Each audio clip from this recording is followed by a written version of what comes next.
Bonsoir mesdames, bonsoir messieurs.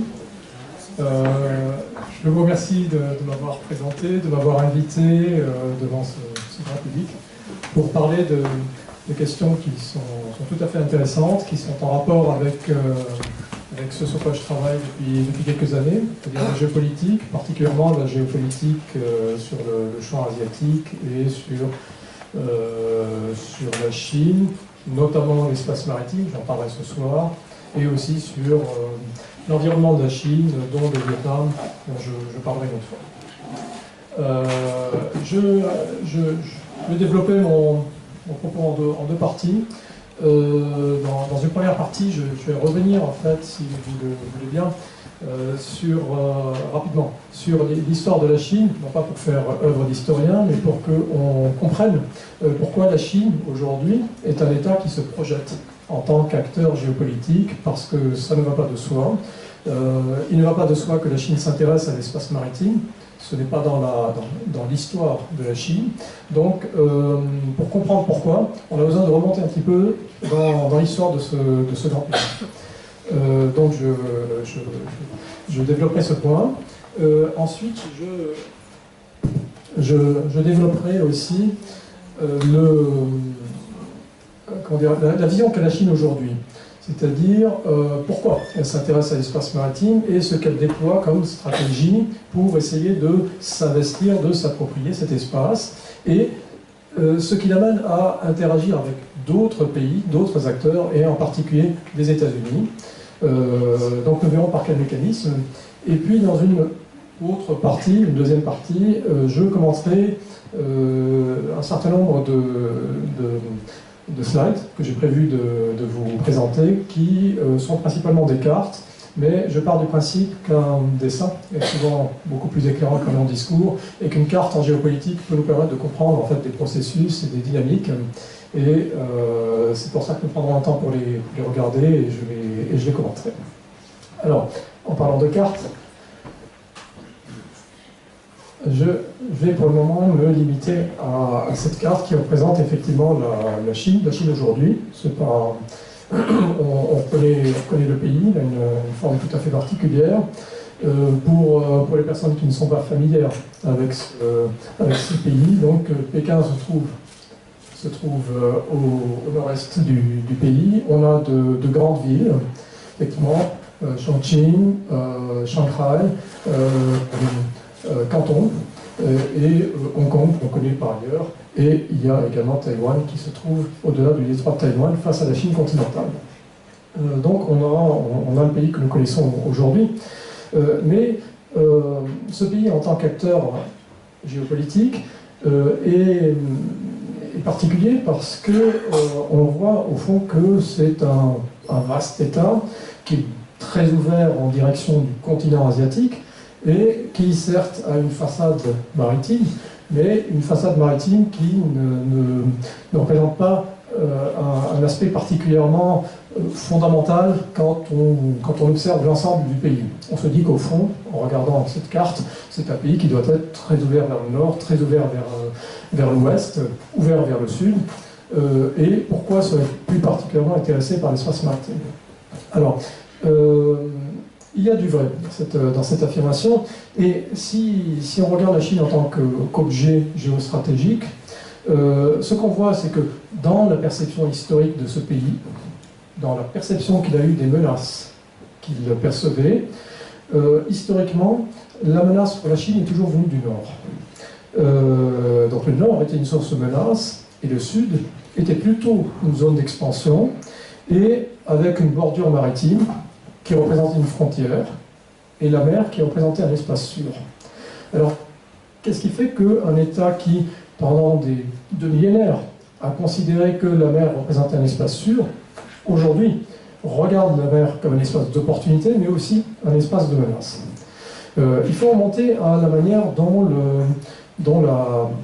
la Chine s'est constituée, l'Empire de Chine s'est constitué, en sachant que le point de départ de l'Empire se situait dans la ville de Xi'an, qui se trouve ici, et que c'est à partir de cette ville que petit à petit s'est étendu, s'est agrandi ce qui devait devenir l'Empire chinois. Et cette expansion, elle s'est faite dans deux directions. Elle s'est faite en direction du nord et elle s'est faite en direction du sud. Et quand on regarde l'expansion vers le nord, on voit que très vite, les Han, qui sont l'ethnie majoritaire en Chine, sont entrés en interaction avec des espaces qui étaient représentés par des steppes. Ce sont des steppes d'Asie centrale, un petit peu plus loin. Et ces espaces étaient peuplés par des tribus, essentiellement des tribus mongoles, avec lesquelles les heurts se sont multipliés et qui ont représenté périodiquement une menace pour cet empire émergent, à tel point que les empereurs chinois successifs ont dû se prémunir de cette menace qui était bien identifiée comme venant du nord. Et cette menace mongole, qui est une menace historique pour l'empire chinois, a donné lieu à la création, l'émergence de ce qu'on appelait la muraille de Chine, la grande muraille de Chine, qui en fait est constituée d'un certain nombre de murs de défense qui ont été érigés à des époques différentes et sous des dynasties différentes, mais avec toujours le même objectif, qui était de prémunir l'Empire, autant que cela pouvait se faire, contre cette menace que représentaient les tribus mongoles, en sachant que l'Empire de Chine a, à deux reprises, été envahi, été vaincu, et qu'on a deux dynasties, qu'on dit chinoises, qui étaient en fait des dynasties ethniquement non chinoises. C'est la dynastie des Yuan, au XIIIe siècle, et la dernière dynastie, qui était la dynastie des Mandchous, et qui a régné jusqu'à la chute de l'Empire en 1911. Donc, on voit que l'expansion vers le nord, elle s'est faite, mais elle a fait face à des problèmes, on dirait des problèmes de sécurité, des problèmes de frontières, qui ont bloqué le développement des Chinois vers le nord. Et, parallèlement, progressivement, l'expansion s'est également faite en direction du sud. Et là, le contexte a été tout à fait différent, puisque cette expansion s'est faite de manière progressive, de manière relativement pacifique, avec une assimilation, une intégration des populations existantes dans ces régions du sud, qui, d'une part, étaient plus clémentes, d'autre part, permettaient de développer un type de culture qu'on ne pouvait pas développer au nord, qui était la culture du riz, et une culture dans laquelle les Chinois sont devenus peu à peu experts. L'organisation qui était celle des Han, qui était une société tournée autour d'une hiérarchie de lettrés, avec une organisation bureaucratique extrêmement efficace, un système d'écriture idéographique qui permettait une écriture commune quand bien même les dialectes différaient. Toute cette organisation centralisée, unifiée, a permis une unification de la culture et progressivement une intégration de ce vaste territoire dans le cadre de l'Empire. Donc on était dans un contexte qui était tout à fait différent de celui du Nord, et cette expansion chinoise s'est poursuivie, et l'Empire s'est finalement arrêté dans son expansion, au niveau de l'actuel Nord-Vietnam, qui faisait partie de l'Empire, et au niveau des côtes, donc la bordure maritime formant la frontière de l'Empire. Cette vision ou cette perception géostratégique, qu'on peut simplifier, mais en disant que le Nord représentait une zone problématique à surveiller, à défendre, et le Sud représentait une zone d'expansion relativement pacifique, cette perception, cette représentation géostratégique a perduré au cours des différentes dynasties. Alors, j'ai un petit peu simplifié le processus parce qu'évidemment, il y a eu des interactions qui étaient conflictuelles au niveau des frontières de l'Empire au sud. Il y avait des échanges qui se faisaient au nord. C'était pas une guerre permanente, loin s'en faut. Mais on peut considérer que stratégiquement, ou géostratégiquement en tout cas, on pouvait avoir une forme de perception de ce type qui s'était développée.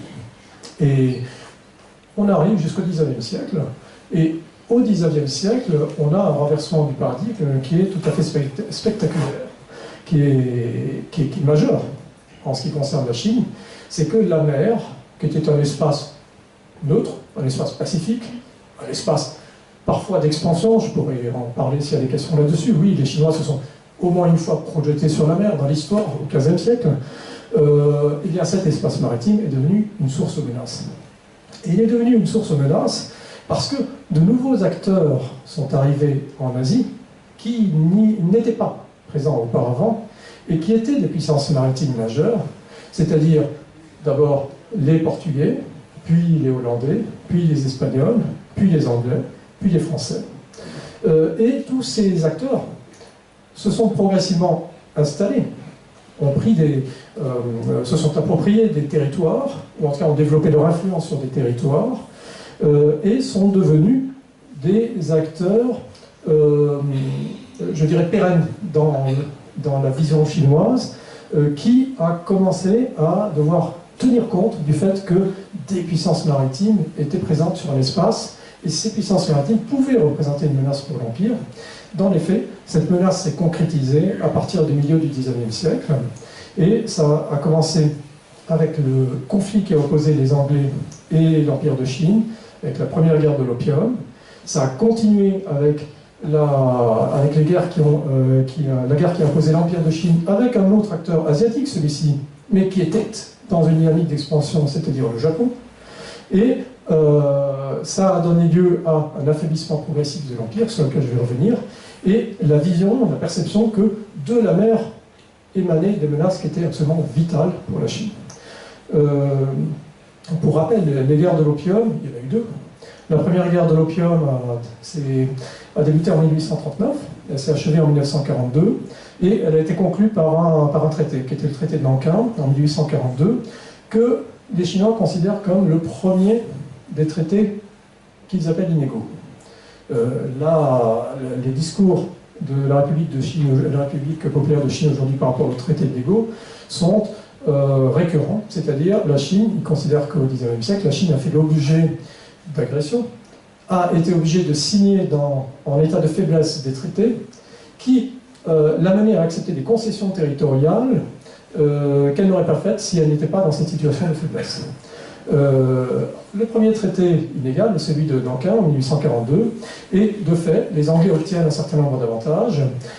Ils obtiennent la concession de Hong Kong, ils obtiennent l'ouverture au commerce de différents ports, parce que c'est ce que recherchait l'Empire britannique à l'époque, c'est-à-dire l'ouverture au commerce et l'accès au marché chinois, déjà à l'époque. Là encore, je simplifie le processus, on pourra en parler dans les questions si vous voulez, mais l'objectif était de permettre à des produits exportés par les Anglais de pénétrer et d'être vendus en Chine. Cette première guerre de l'opium a été suivie par une deuxième guerre de l'opium, en 1856 jusqu'en 1860, qui opposait cette fois les Français et les Britanniques à l'Empire de Chine, et qui ont gagné, qui ont remporté le conflit et qui ont imposé à nouveau un autre traité, qui est le traité de Tianjin. À ce traité se sont ensuite associés la Russie et les États-Unis. Si vous êtes intéressé à l'histoire de Chine, vous avez entendu parler du sac du palais d'été, le fameux sac du palais d'été. Il intervient dans le cadre de cette deuxième guerre de l'opium. Ensuite, je vous l'ai dit tout à l'heure, un autre acteur maritime, encore, va intervenir, c'est un acteur asiatique, c'est le Japon, et le Japon va attaquer la Chine en 1894, après avoir accusé la Chine d'ingérence en Corée. La Chine va être vaincue et va signer le dramatique traité de Shimonoseki en 1895, par lequel elle cède notamment l'île de Taïwan, qui va rester sous domination du Japon pendant à peu près un demi-siècle, les îlots de Pescador, et elle renonce à sa souveraineté sur la Corée. Nous savons qu'ensuite, à partir des années 1930, le Japon va profiter de la fragilité en tout cas de la République de Chine, qui a succédé à l'Empire à la suite de la chute de l'Empire en 1911, pour envahir le territoire chinois, créer dans la région que vous voyez là-haut, donc la Mandchourie, une entité autonome qui sera appelée le Manchukuo, qui sera enlevée à la Chine, à la République de Chine. Et puis, à partir de 1937, le Japon projette directement ses ambitions géopolitiques sur le reste du territoire chinois. C'est l'invasion de la Chine, c'est notamment des événements dramatiques comme ce qu'on appelait le viol de Nankin, c'est-à-dire la mise à sac de la ville de Nankin, qui, d'après les historiens, les chiffres varient, aurait fait entre 100 000 et 300 000 morts. Et donc, on a une très grande violence qui va se développer dans le cas de la Chine, qui va continuer avec la guerre civile qui oppose les nationalistes qui suivent Chiang Kai-shek aux communistes qui suivent Mao Zedong.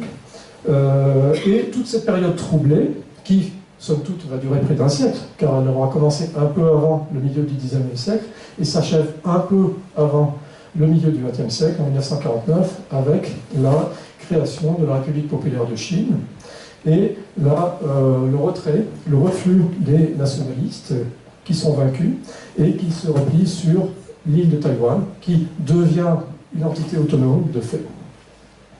On voit donc qu'en à peu près un siècle, alors un siècle au regard de l'histoire de Chine, ce n'est pas une période énorme, mais c'est une période particulièrement intéressante et importante pour notre propos de ce soir, parce que la Chine prend conscience à ce moment-là, après 2 millénaires, à peu près, que la mer est un espace de menace, est un espace en tout cas d'où peut émerger une menace, et que cette menace est portée par des acteurs, par des pays, qui ont la capacité de maîtriser l'espace maritime, de se projeter sur cet espace, et de développer des capacités militaires qui leur permettent de profiter, de mettre à profit les particularités de la mer pour aboutir à leurs objectifs, qui sont des objectifs géopolitiques.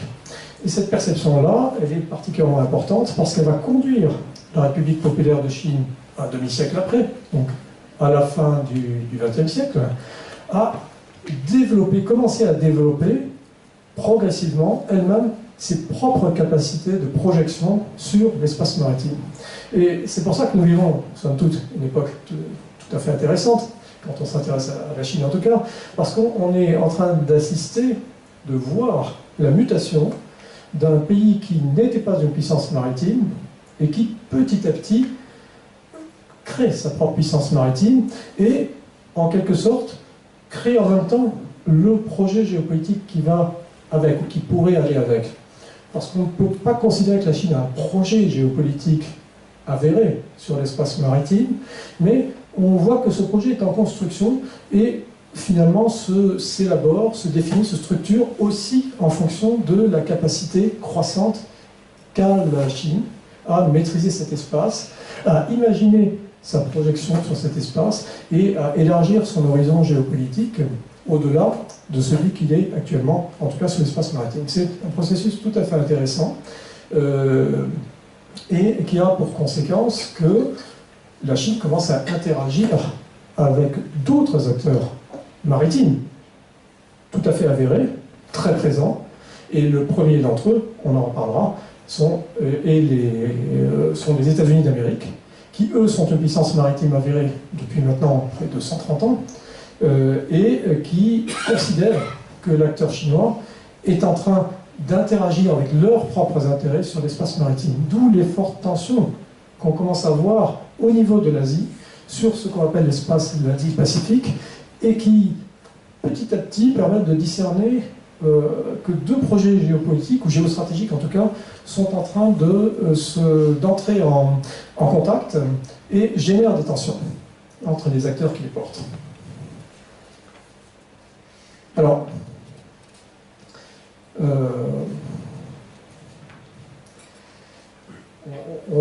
je lis, la Chine est devenue, a repris sa puissance, a repris son rang, elle l'a fait progressivement, c'est-à-dire d'abord il y a eu la réunification de l'État à l'époque, à partir de 1949, avec la création de la République populaire de Chine. Alors on l'a dit bien sûr, il demeure Taïwan. Taïwan a un statut particulier. Taïwan a une importance géostratégique particulière, bien évidemment.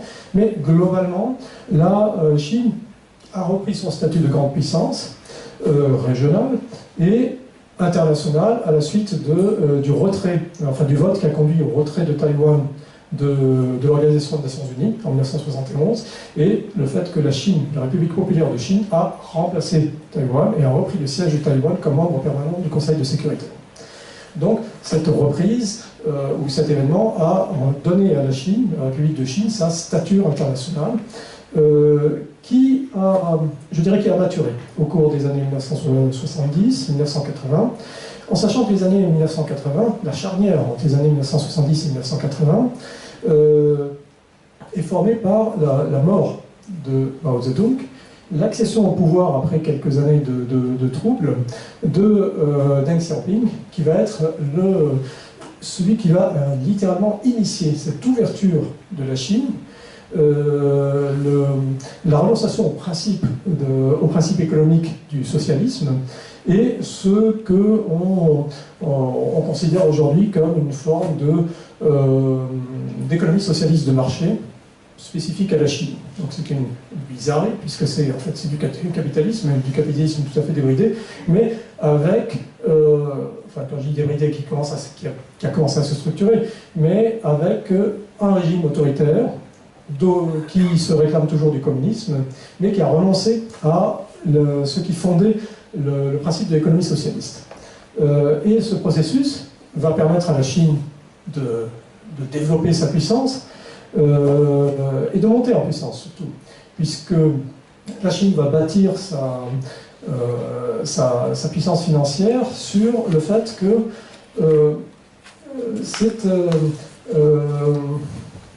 pendant toutes les années 1990, c'est en Chine que vont être montés des produits dont les éléments sont fabriqués dans les États, dans les pays où on a ce type de technologie, c'est-à-dire au Japon, à Taïwan également, en Corée du Sud. Donc on fabrique des composants, et ces composants sont assemblés en Chine, parce qu'il est moins cher de les assembler en Chine et que la main-d'œuvre chinoise coûte moins cher. Ensuite, ces composants assemblés en Chine sont réexpédiés à partir de la Chine en direction des marchés européens, américains, où on les achète. Et ce processus-là induit une très forte valeur ajoutée. Et cette valeur ajoutée a généré pendant plusieurs années des produits très importants qui ont participé de la montée en puissance financière de la richesse de la Chine et du fait que la Chine ait atteint des réserves de change qui se montent à peu près 3 000 milliards de dollars. Donc c'est la suite de ce processus. Et la Chine est en mutation, en tout cas l'économie chinoise est en mutation, puisque l'objectif, après avoir été une économie où on transformait les produits, est d'en faire une économie où on fabrique des produits à haute valeur ajoutée. Et c'est actuellement, effectivement, tout l'enjeu du développement de la recherche qui se pratique en Chine, de la capacité qu'ont les Chinois de développer leur propre technologie et leurs propres produits de haute technologie. Donc, on voit une montée en puissance économique. Pendant ces trois décennies, on a vu cette montée en puissance. Et cette montée en puissance économique s'est accompagnée, évidemment, d'une montée en puissance politique et d'une montée en puissance militaire. Et on peut dire que, au fond, ce que recherche la République populaire de Chine, et qui a été initié par Deng Xiaoping, puis poursuivi par ses successeurs, c'est la recherche de la puissance économique, la recherche de la puissance politique et la recherche de la puissance militaire. La recherche de la puissance économique, c'est nouer des liens avec les régions qui sont utiles à la République populaire de Chine dans le monde, et on voit que ces liens sont noués avec des continents aussi divers que le continent africain, le continent sud-américain, le continent européen, ce qu'on appelle le monde arabe, qui n'est pas un continent en tant que tel, mais qui présente une forme d'unité qui peut le distinguer. Et puis, donc, il y a cette volonté de nouer des liens, et il y a la volonté de préserver les intérêts géoéconomiques du pays. Et préserver les intérêts géoéconomiques du pays, c'est préserver sa capacité à continuer de voir son économie croître, donc garantir sa croissance, et une partie de la croissance de la République populaire de Chine est liée à sa capacité, une très grande partie de sa croissance est liée à sa capacité d'exporter librement, d'importer librement, et d'importer en particulier librement des ressources énergétiques, notamment des hydrocarbures, mais pas seulement les hydrocarbures. Et en suivant mon propos, je pense que vous saisissez que cette capacité-là, elle se fait principalement par la voie maritime.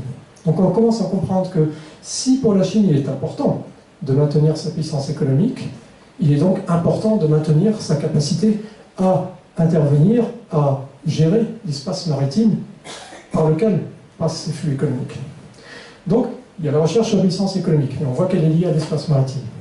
Il y a la recherche de la puissance politique, qui passe classiquement par la logique d'influence sur le voisinage, par la contestation de la rivalité, notamment la rivalité américaine, et par toutes sortes de postures politiques qui font que la Chine s'exprime sur des questions politiques dans le monde, diverses et variées. On pourra en parler pendant la séance de questions, mais montre et confirme qu'elle est un acteur politique. Et puis, il y a la recherche de la puissance militaire. La recherche de la puissance militaire n'est pas revendiquée comme la recherche de la puissance militaire en tant que telle. Elle est liée à la volonté qu'a la Chine de garantir ce qu'elle définit comme étant ses intérêts vitaux. Et les intérêts vitaux de la Chine ont été définis par le pouvoir chinois. C'est la préservation du système politique de la Chine, c'est sa sécurité nationale, c'est sa souveraineté nationale aussi, et son intégrité territoriale, c'est la poursuite de la croissance, et c'est également, ça n'a pas été explicité, mais on le voit dans des publications qui parlent de cette question, c'est aussi la question de Taïwan, le Tibet, le Xinjiang, alors Taïwan, on le voit ici, le Tibet, la région du Xinjiang, où habitent les Ouïghours, qu'on a évoqué, qu'on pourra évoquer dans le cadre des questions. Alors, que signifie, pourquoi ce sont des intérêts vitaux? Parce que si ces régions accèdent à l'indépendance, ou revendiquent l'indépendance, ou revendiquent l'autonomie, elles affaiblissent la Chine dans son ensemble, et donc, au moins en ce qui concerne le Tibet et en ce qui concerne le Xinjiang, il y a un refus absolu de la part du pouvoir chinois d'accepter l'idée d'une indépendance de ces régions, qui sont par ailleurs des régions autonomes, mais qui sont intégrées à la République de Chine, à la République populaire de Chine. En ce qui concerne Taïwan, la question est plus complexe, elle est très complexe en ce qui concerne Taïwan, mais les lignes rouges qui ont été définies par Pékin, explicitées par Pékin, sont au moins de deux ordres. La première ligne rouge est liée à une déclaration formelle d'indépendance de la part de Taïwan, c'est-à-dire que Pékin considère qu'on a là un casus belli. Si Taïwan déclare formellement qu'elle est un État indépendant, elle est de facto, elle n'est pas de jure. Et puis, la deuxième ligne rouge par rapport à Taïwan, c'est si Taïwan se dote de l'arme nucléaire. Ce que Taïwan est en mesure de faire sur le plan technologique, mais ça représente, du point de vue de Pékin, une ligne rouge également. Et puis, un dernier intérêt vital est lié à la mer de Chine méridionale, dont je parlais tout à l'heure, qui n'est pas explicité, mais qui a été présenté comme un espace d'intérêt très élevé pour la Chine. Alors, tout ceci, cette définition, au fond, cette structuration du paysage géostratégique fait que la Chine développe un outil militaire qui la rend apte à réagir à ce qu'elle identifie comme d'éventuelles menaces concernant ses intérêts vitaux. Et ce qu'on constate depuis plusieurs années, c'est que les budgets de l'armée populaire de libération sont en constante augmentation. Aujourd'hui, l'APL, donc l'armée populaire de libération, a le deuxième budget le plus élevé de la planète, après celui des États-Unis. Alors, pour celles et ceux parmi vous qui s'intéressent à ces questions, les États-Unis ont eu pendant plusieurs années un budget qui était de l'ordre de 500 milliards de dollars en termes de budget militaire. Le président Trump a annoncé que ce budget allait être monté à 700 milliards de dollars. La Chine est aujourd'hui aux alentours de 250 milliards de dollars. Sachant, pour vous donner une idée, que la France a un budget qui est, si ma mémoire est bonne, de l'ordre de 60-70 milliards d'euros, je crois, en termes de budget. Donc on a là des budgets qui sont absolument considérables, qui sont extrêmement élevés, et dans toute la région, ça induit un phénomène qu'on appelle en stratégie le dilemme de sécurité, c'est-à-dire que le budget de l'armée populaire de libération s'accroissant d'année en année, cela pousse les États de la région à eux-mêmes accroître leur budget militaire et leur capacité militaire, parce qu'ils n'arrivent pas à identifier les raisons qui poussent les Chinois à accroître leur budget militaire. Je précise un peu, par rapport à ce budget militaire, quand on le regarde, quand on l'analyse, on s'aperçoit qu'une dotation importante dans ce budget est dédiée à la marine de l'armée populaire de libération, qui est littéralement gâtée dans le cadre du budget militaire.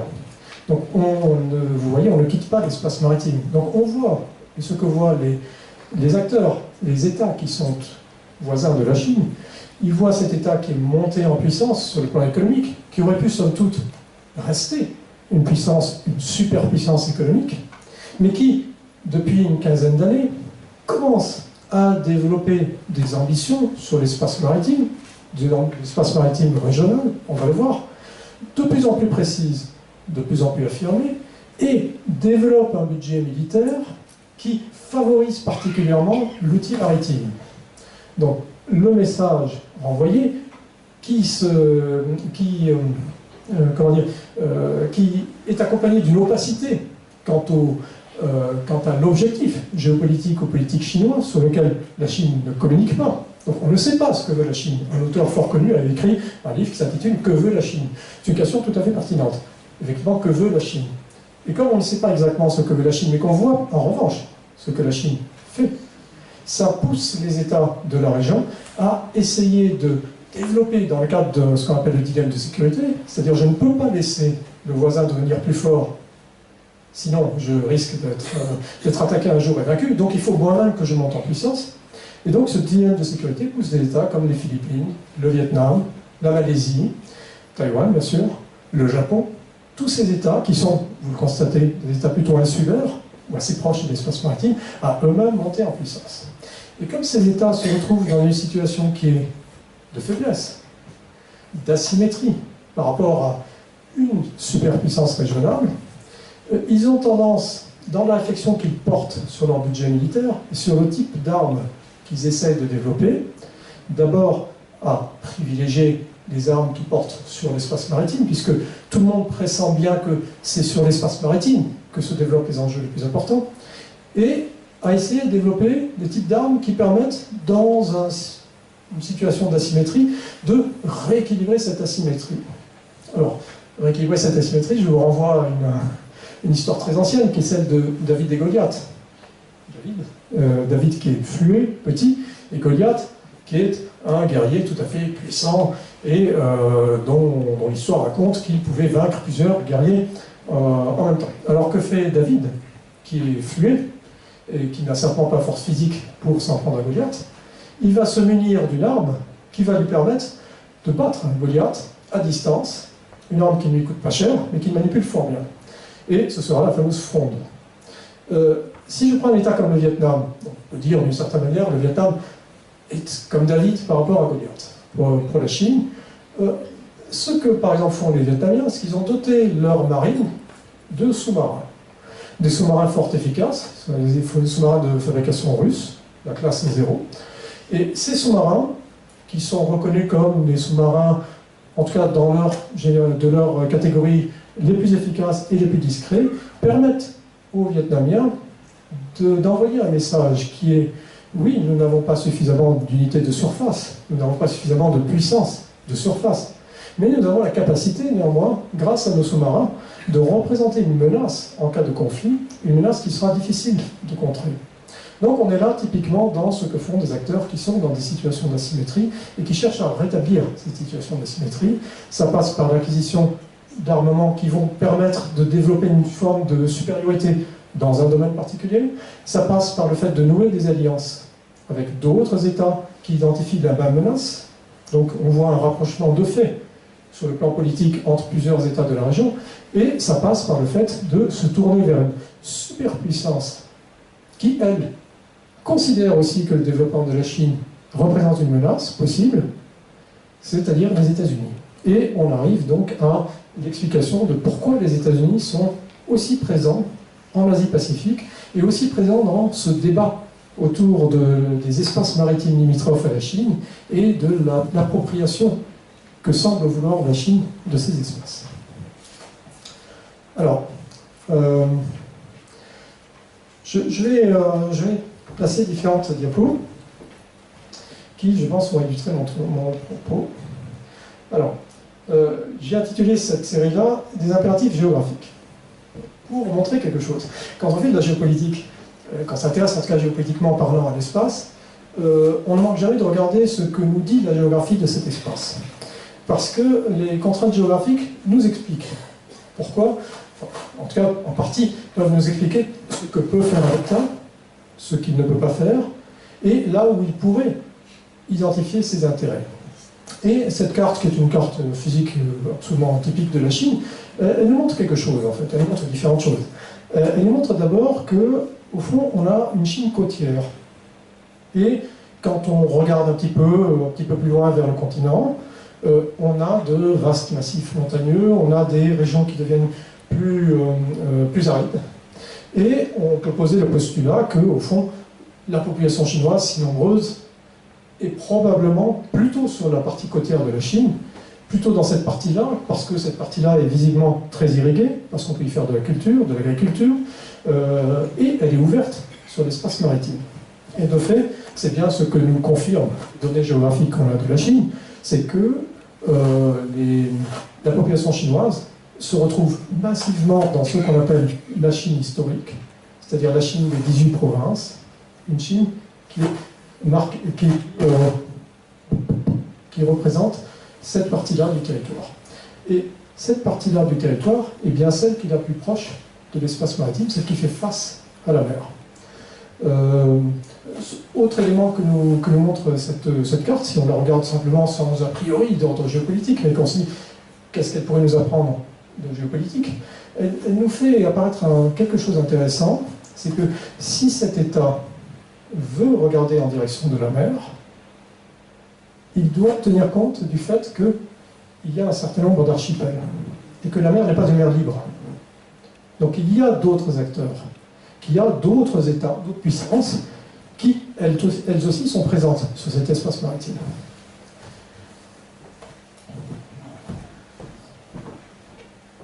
Alors, on a vu les contraintes géographiques et une ouverture maritime. C'est là où je voulais en venir. C'est que si on prend de la hauteur et qu'on observe au fond, cet ensemble géographique, toujours sans se préoccuper vraiment des pays, on se perçoit qu'il y a un immense espace maritime, effectivement, qui semble faire face à la Chine. Et cet espace maritime nous intéresse. Il nous intéresse parce que, compte tenu de ce qu'on a dit tout à l'heure, on comprend qu'il ne figure pas sur la carte, mais on a un autre acteur situé de l'autre côté. Et un acteur qui, lui, se projette depuis près d'une centaine d'années déjà sur cet espace. Ce sont les États-Unis d'Amérique. Et il se projette, on l'a dit, depuis une centaine d'années, et la Deuxième Guerre mondiale, qui ne représentait pas la première projection de la marine américaine en Asie, parce que la marine américaine en Asie était déjà intervenue au début du XXe siècle, dans le cadre de conflits avec la Chine, dans le cadre de conflits avec le Japon. Donc cet espace est fort connu des Américains, qui sont, du point de vue géopolitique, une puissance maritime. La puissance américaine est essentiellement liée à la capacité qu'ont les États-Unis de projeter, non pas leur flotte au singulier, mais leur flotte au pluriel, partout où ils considèrent que les intérêts des États-Unis sont engagés ou sont menacés. Pour vous donner un exemple, la 7e flotte, qui est la flotte américaine qui croise dans la partie est du Pacifique, cette 7e flotte représente à peu près 50 000 hommes. C'est-à-dire qu'elle représente à elle seule la taille d'une armée d'un pays moyen. Donc ce sont des flottes extrêmement puissantes, ce sont des capacités navales extrêmement élevées, et on voit que cet espace-là, qui est considéré comme, je dirais, presque un espace domestique du point de vue des États-Unis, notamment depuis la Deuxième Guerre mondiale, époque où les États-Unis projettent effectivement leur puissance navale jusqu'aux côtes de l'Asie, cet espace-là est manifestement celui qui fera l'objet d'une interaction.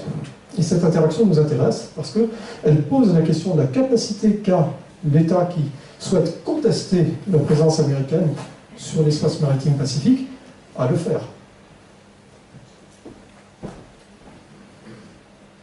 Alors, j'ai mis cette carte parce que du coup, c'est une carte politique, mais elle nous montre, en fait, je voulais montrer quelque chose.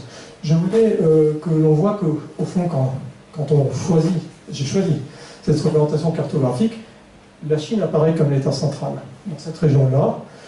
Symboliquement, elle est d'une couleur très claire par rapport aux autres États qui ont été représentés en plus sombre, mais il n'y a pas que de l'ordre symbolique. On voit que c'est un État extrêmement important, et on voit que il y a un certain nombre de bleus autour de cet espace, c'est-à-dire qu'il y a un certain nombre de mers. Et on comprend que, petit à petit, dans le cadre de notre raisonnement, que si la Chine veut se projeter, ou qu'elle veuille se projeter, il faut qu'elle passe par un certain nombre d'espaces maritimes différents. Et que chaque espace maritime présente ses propres enjeux, ses propres difficultés et ses propres opportunités. On voit que ici, il semble y avoir un espace, un ensemble géographique assez distinct. Effectivement, c'est le cas, c'est la mer de Chine méridionale. Ici, on en a un autre, celui qu'on appelle la mer de Chine orientale. Ici, on a le Pacifique. Ici, on a l'océan Indien. Tous ces espaces représentent des défis qu'il importe de relever pour la Chine. Alors si on se rapproche un petit peu, il y en a un qui est un petit peu plus intéressant, sur lequel je n'approfondirai pas ce soir, mais si pour celles et ceux parmi vous qui reviendraient par rapport à mon intervention sur le Vietnam, j'en parlerai de manière particulière, c'est la mer de Chine méridionale, qui fait l'objet de très forts enjeux et de très fortes rivalités entre la Chine, bien sûr, mais également le Vietnam, la Malaisie, les Philippines, Taïwan et le sultanat de Brunei. Donc tous ces États considèrent, à bon droit de leur point de vue, qu'ils ont des droits effectivement sur une partie ou la totalité de l'espace considéré. Alors là, je n'insiste pas sur cette carte, elle représente simplement, de manière plus précise sur le plan politique, l'environnement de ce qu'est la mer de Chine méridionale. Alors, j'ai parlé d'enjeux économiques tout à l'heure, et j'ai dit que, du point de vue de la République populaire de Chine, la croissance du pays repose sur sa capacité à maintenir ses flux d'importation et ses flux d'exportation. Et cette capacité doit être préservée si l'État veut arriver à préserver la croissance économique.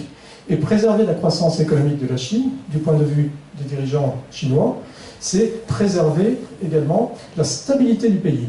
Parce que aujourd'hui, dans la République populaire de Chine telle que nous la percevons, telle que nous la comprenons, il y a une forme de contrat social entre l'État et les citoyens, qui pourrait être, d'une certaine manière, très simplifié, mais sous la forme suivante. L'État assure aux citoyens leur capacité ou la possibilité pour eux de s'enrichir et de développer leur bien-être. De ce point de vue, en revanche, l'État demande aux citoyens de ne pas contester le rôle du Parti communiste et sa capacité à diriger le pays. Donc ce contrat, pour qu'il fonctionne, pour que l'ensemble ou une grande partie des Chinois acceptent d'entrer dans cette logique, il faut évidemment que le contexte économique soit maintenu de manière favorable, c'est-à-dire qu'ils aient la capacité effectivement de s'enrichir ou d'imaginer ou d'espérer pouvoir s'enrichir, et si ce n'est pas eux, ce seraient au moins leurs enfants. Et pour que donc, le contexte économique favorable puisse être maintenu, il faut que ceux qui fondent l'économie chinoise de manière profonde, c'est-à-dire sa capacité à exporter et sa capacité à importer, soient maintenues. Or, cette capacité à exporter et à importer est liée à l'espace maritime, à la gestion de cet espace maritime et à la possibilité aux navires divers et variés de circuler librement sur cet espace et donc d'acheminer dans un sens ou dans l'autre les denrées économiques ou les ressources dont on pense. Et ce que montre cette carte, c'est que si on se concentre plus particulièrement sur l'énergie, puisque l'économie chinoise fonctionne, comme partout ailleurs, par sa capacité à avoir des sources d'énergie. Ces sources d'énergie, nous les connaissons, c'est principalement aujourd'hui les hydrocarbures. Et ces hydrocarbures, ce pétrole, ce gaz naturel, il faut qu'ils parviennent sur le territoire chinois d'une manière ou d'une autre. Il parvient soit par des biais terrestres, par des oléoducs ou des gazoducs, notamment pour le pétrole et le gaz qui est produit en Asie centrale ou qui provient en Chine à partir de la Russie, et il provient également de l'espace maritime et principalement de ce qu'on appelle le monde arabe, d'où proviennent aujourd'hui près de 50% des hydrocarbures qui sont utilisés par l'économie chinoise.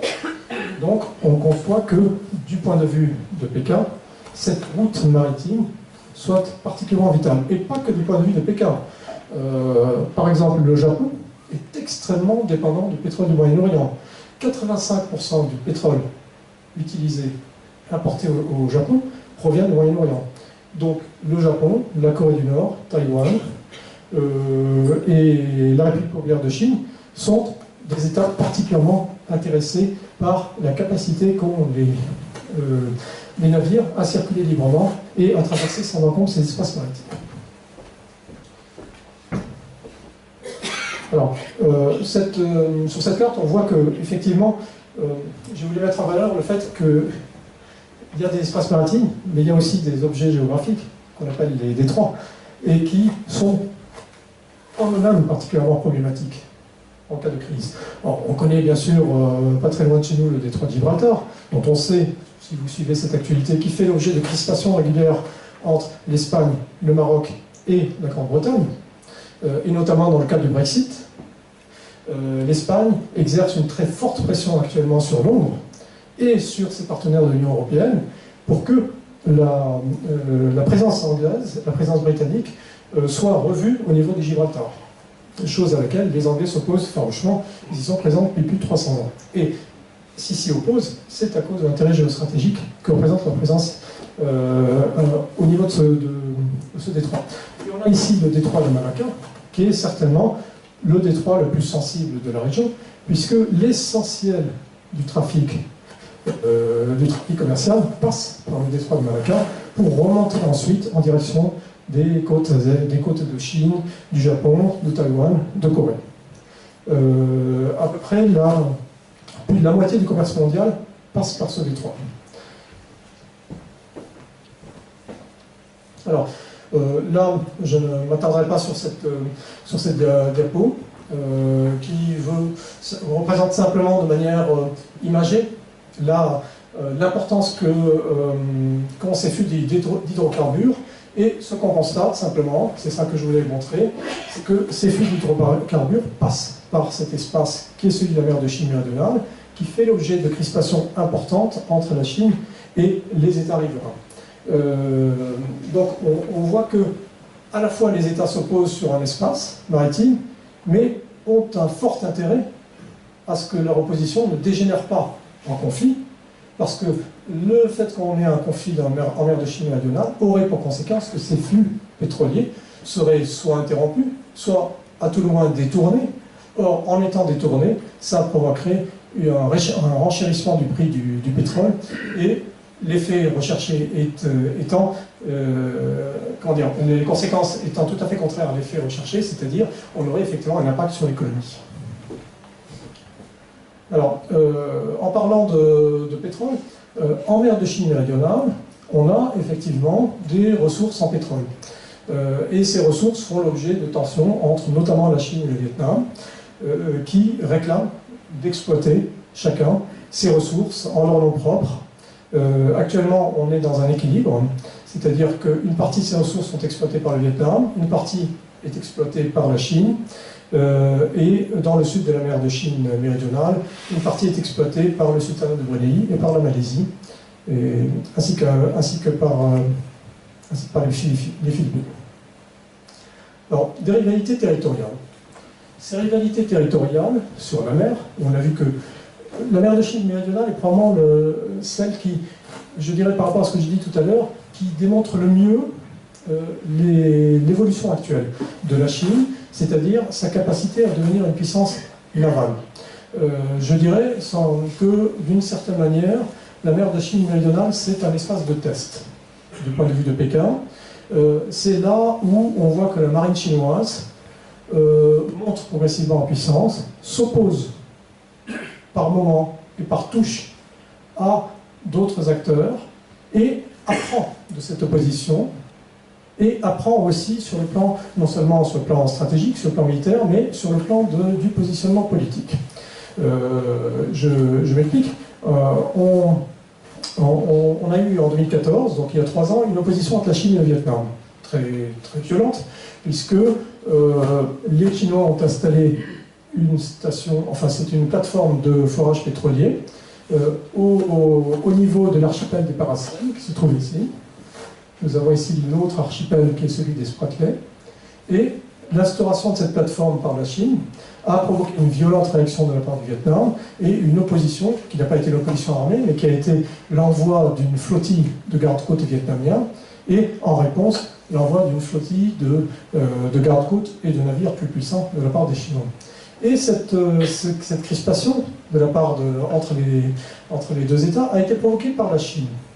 Et c'est en ce sens qu'on peut parler de test. Parce qu'en 2014, peut-être vous vous en souvenez, ça correspond à l'année où la Russie a appuyé les revendications des autonomistes en Ukraine et a décidé de réintégrer de son propre fait la Crimée dans le territoire russe.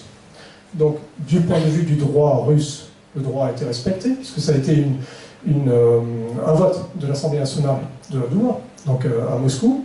Du point de vue du droit international, évidemment, il y a un refus des autres acteurs, de ceux qui considèrent qu'une procédure de fait accomplie et un précédent. Mais ce qu'on constate, c'est que quelques mois plus tard, la Chine a effectué à son tour un test au niveau de la mer de Chine méridionale en imposant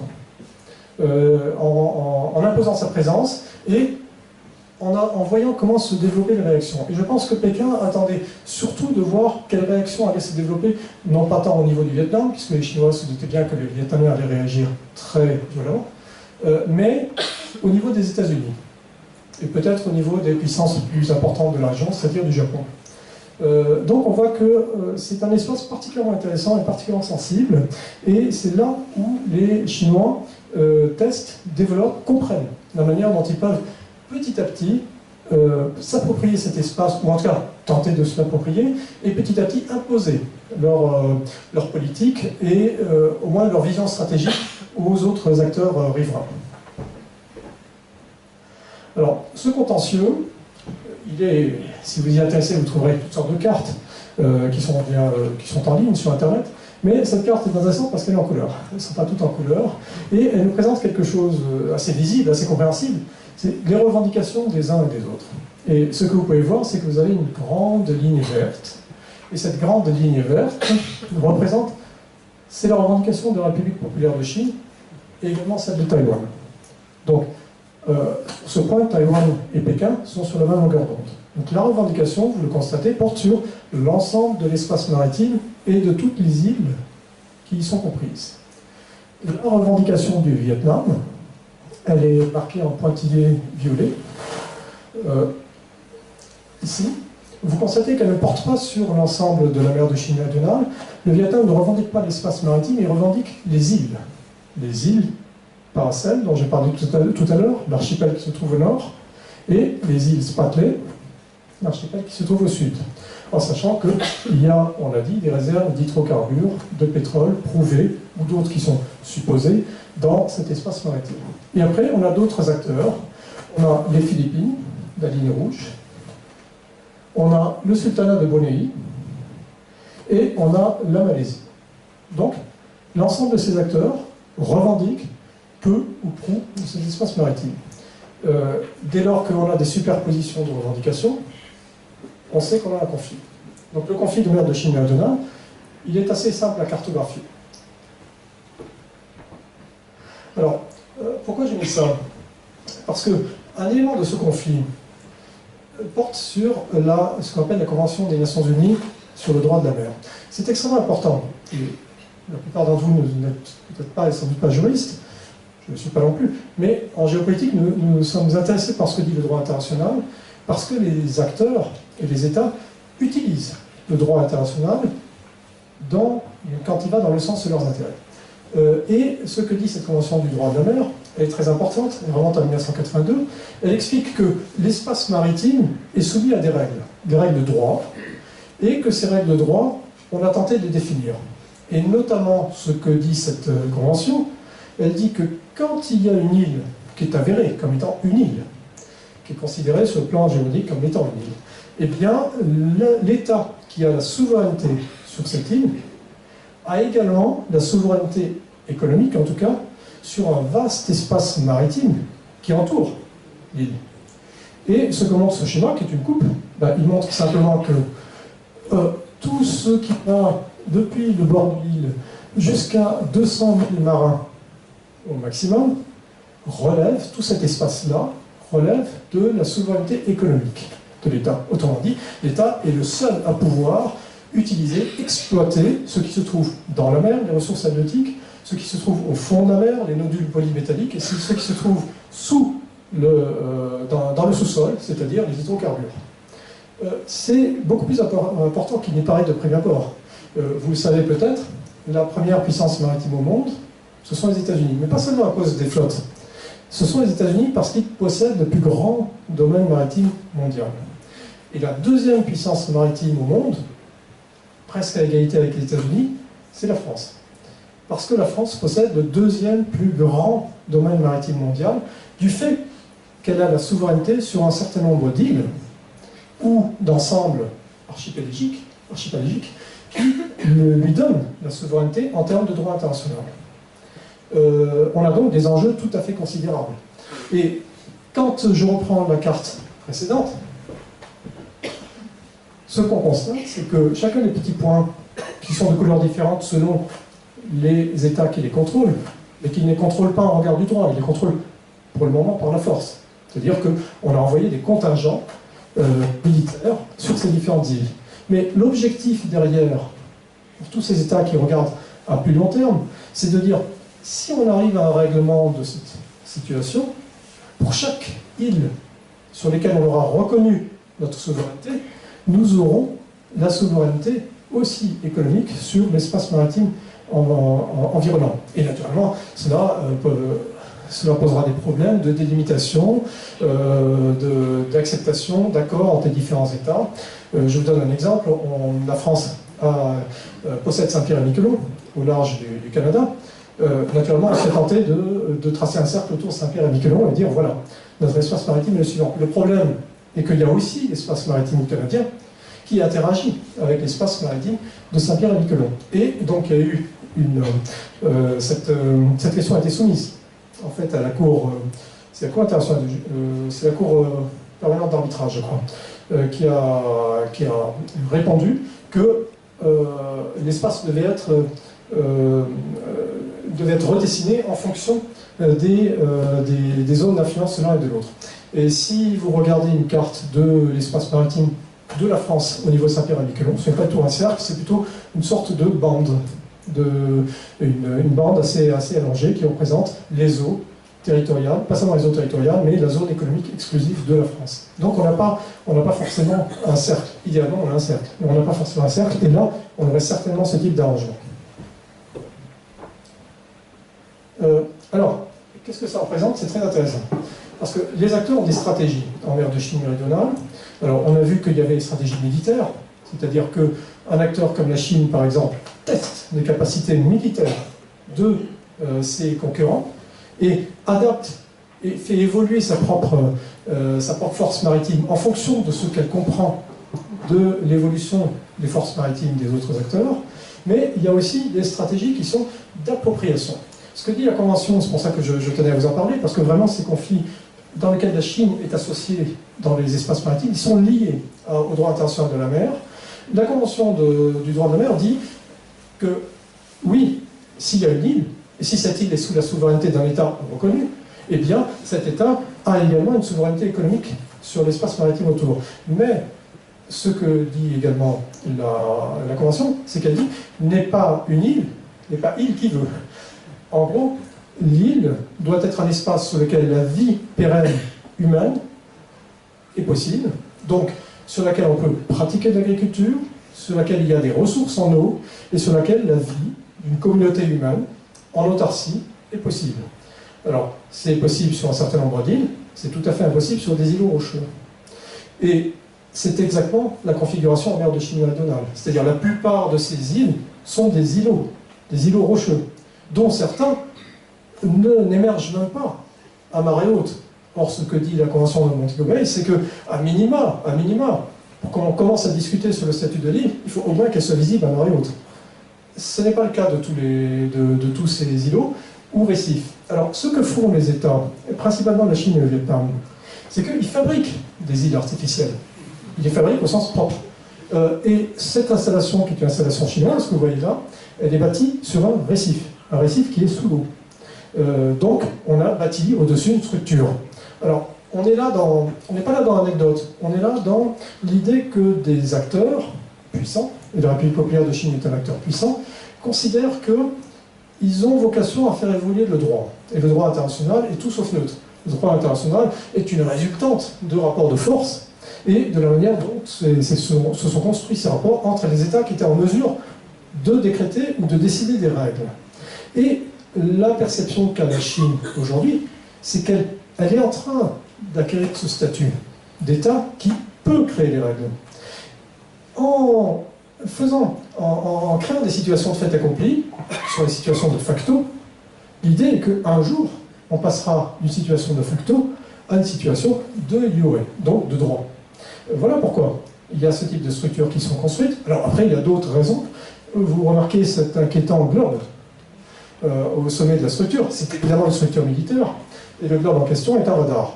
Donc il y a aussi l'idée que l'île joue un rôle en termes de géostratégie maritime, et qu'elle permet une projection de puissance, ou qu'elle a une capacité, qu'elle donne une capacité de surveillance et de maîtrise de l'espace maritime et de l'espace aérien.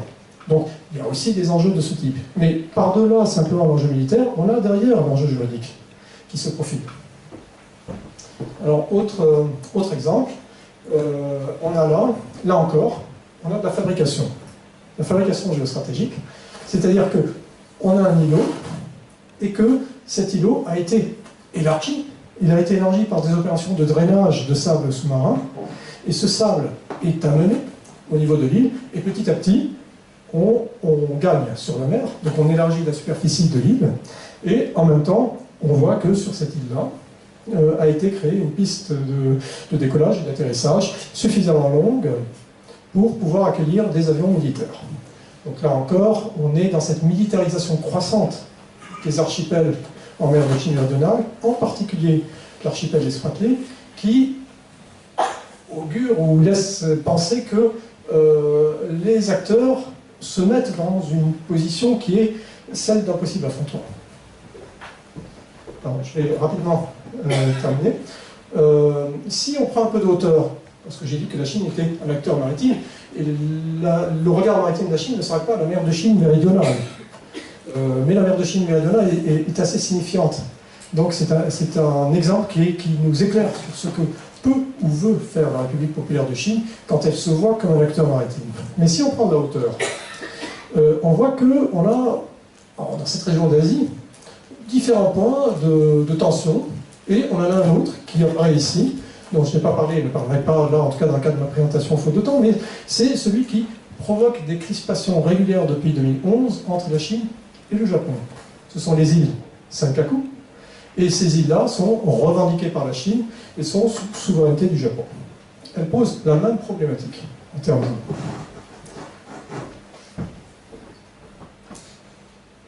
Alors, j'ai dit une contrainte géostratégique majeure. Ce que je veux expliquer, c'est ceci. Alors, cette ligne bleue, elle est bien dessinée, elle est intéressante, parce qu'au fond, elle nous montre un espace maritime. Et au regard de ce que nous avons dit jusqu'à présent, on comprend que cet espace maritime, dans son ensemble, fait l'objet d'une attention spécifique de la Chine. De fait, j'ai parlé du droit tout à l'heure, pardonnez-moi d'y revenir, il nous intéresse. En 1992, l'Assemblée nationale de la République populaire de Chine a voté une loi. Et cette loi a mis l'ensemble de cet espace que nous voyons là, îles comprises, sous la souveraineté de la Chine. Autrement dit, du point de vue juridique, dans le cadre de son propre corpus juridique, son propre référentiel juridique, il s'agit là de mers territoriales. Donc, on ne parle même pas de droit international. La Chine a ratifié la convention de Montego Bay, elle l'a signée, elle l'a ratifiée. Mais ce que disent les Chinois, c'est ne nous parlez pas des problèmes de la convention de Montego Bay ici, parce que la convention de Montego Bay ne s'intéresse qu'aux mers qui ne sont pas des mers territoriales. Or, nous avons défini par décision de droit que ces mers sont des mers territoriales. Donc, nos adversaires ne peuvent pas nous expliquer que la convention de Montego Bay explique que. Elle explique, oui, certes, mais elle n'explique pas là. C'est la différence.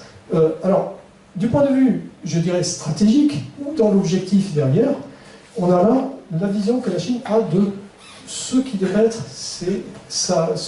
un prolongement de son territoire. Alors, quand on a le regard aiguisé des géopoliticiens, on se dit, quand on parle de prolongement de territoire, on réfléchit toujours à ce qu'on appelle un glacis, c'est-à-dire une zone de protection. Or, si le territoire maritime, au moins dans l'imaginaire géostratégique chinois, s'arrête là, la question c'est où se trouve le glacis? Où se trouve l'espace qui protège et sur lequel se déploie forcément l'influence directe de l'État qui veut protéger son espace. Je donne un exemple de glacis. Si vous avez eu l'occasion d'aller en Normandie, sur les plages du débarquement, vous avez pu constater que ces plages sont très vastes et qu'au bout de ces plages très vastes, vous avez des hauteurs rocheuses sur lesquelles ont été implantés les blocos. Et typiquement, les plages du débarquement jouaient le rôle de glacis, de protection. Et le glacis, c'est un endroit où l'adversaire, s'il veut parvenir jusqu'aux positions, est obligé de traverser sous le feu de l'adversaire, sous le feu de son ennemi, dans les plus grandes difficultés pour arriver à son objectif. Et effectivement, on sait que le débarquement sur les plages de Normandie a coûté extrêmement cher en vie humaine. Et quand on regarde un château fort, quel qu'il soit, on s'aperçoit qu'il est généralement bâti sur une éminence, et qu'autour, on avait un espace qui était déboisé, avec ce même objectif que l'on créait un glacis de protection. Donc le principe du glacis, qui est un principe à l'origine militaire, est tout à fait adaptable et compréhensible dans le cadre d'une vision géostratégique globale d'un État, quand cet État regarde un territoire. Alors, cette carte n'est pas usuelle sur la Chine, et comme je ne la trouvais pas, j'ai dû la faire. Cette carte, je veux qu'elle montre quelque chose, c'est-à-dire, si je me trouve en Chine et que je regarde la mer, qu'est-ce que je vois? Supposez que l'horizon que la Terre soit plate. Si je me trouve sur les côtes de Californie et que je regarde la mer dans les mêmes conditions, je pourrais aller jusqu'à voir Hawaï, si j'ai de bons yeux, voir le Japon éventuellement. Si je suis dans la même configuration en Chine, sur la côte chinoise, ce que je vois, c'est une série de territoires insulaires qui m'empêchent de voir plus loin. Et on a là, de manière frappante, la représentation et la difficulté géostratégique qui est celle de la Chine et qui est celle que je montrais tout à l'heure. C'est-à-dire que oui, certes, il y a un territoire qui est défini, une revendication qu'on a sur un espace maritime, mais le problème, c'est que cet espace maritime, il est bloqué.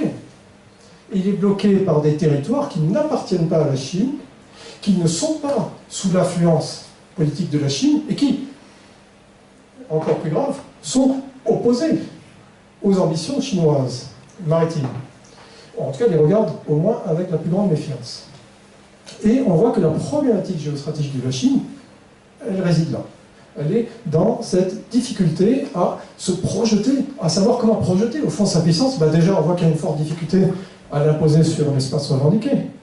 Et il y a une plus grande difficulté encore à l'imaginer alors plus loin. Et on voit que un des verrous dans cette construction, ce système géostratégique, c'est celui-ci. Et c'est là qu'on mesure l'importance de Taïwan. Effectivement, aussi bien du point de vue des acteurs qui seraient en opposition par rapport au projet, à un éventuel projet maritime chinois, que du point de vue de la Chine, si elle cherchait à s'ouvrir en direction de l'espace Pacifique. On voit que Taïwan est plus que simplement l'île où s'est retrouvée l'opposition des opposants au communisme, enfin les opposants, les adversaires au communisme en 1949 avec les nationalistes. C'est aussi l'île qui ouvre en direction de l'espace Pacifique. Elle a donc une très grande importance stratégique. Alors, on comprend maintenant, et je vais en finir, là, que si on a parlé tout à l'heure de glacis, il faut bien le dessiner quelque part. Et le glacis a été conçu, a été réfléchi par des stratèges de l'armée populaire de libération. Et en gros, on considère que l'armée populaire de libération, en tout cas les stratèges chinois, ont comme vision que, idéalement, dans un avenir idéal, mais on sait que l'horizon, je dirais, temporel de la Chine est beaucoup plus long que l'horizon temporel d'autres acteurs. Il est plus long que l'horizon temporel, au moins une partie de l'horizon temporel, par exemple, des États-Unis.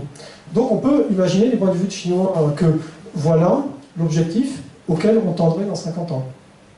On aurait plus de difficultés dans notre pays à nous dire, ici en France, on a un objectif qui ne se réalisera que dans 50 ans. On peut tout à fait en Chine considérer qu'on a un objectif politique qui ne se réalisera que dans 50 ans.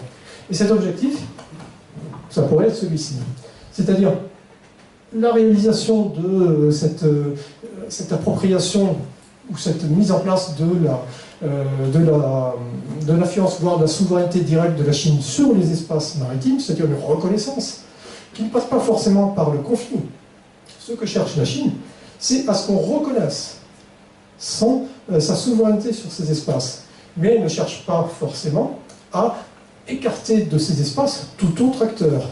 Et on voit bien que c'est le message qu'envoie Pékin régulièrement, et notamment, dernièrement, le message qu'avait envoyé Pékin aux Philippines avec l'accession au pouvoir du nouveau président philippin, qui était, si les Philippines reconnaissent les droits inaliénables, historiques de la Chine sur ces espaces, on pourra très bien entrer dans une forme d'accord qui permette aux Philippins d'exploiter ces espaces. Le problème n'étant pas dans l'exploitation elle-même, en tout cas ce n'est pas l'enjeu principal, mais dans la reconnaissance. Donc on peut imaginer que, d'une manière ou d'une autre, la Chine parvienne à faire accepter sa souveraineté politique sur ces espaces. Et à ce moment-là, ces espaces sont délimités par ce que les stratèges appellent aujourd'hui la première chaîne d'îles. Autrement dit, une sorte de chaîne virtuelle qui part du Japon pour arriver jusqu'en Malaisie.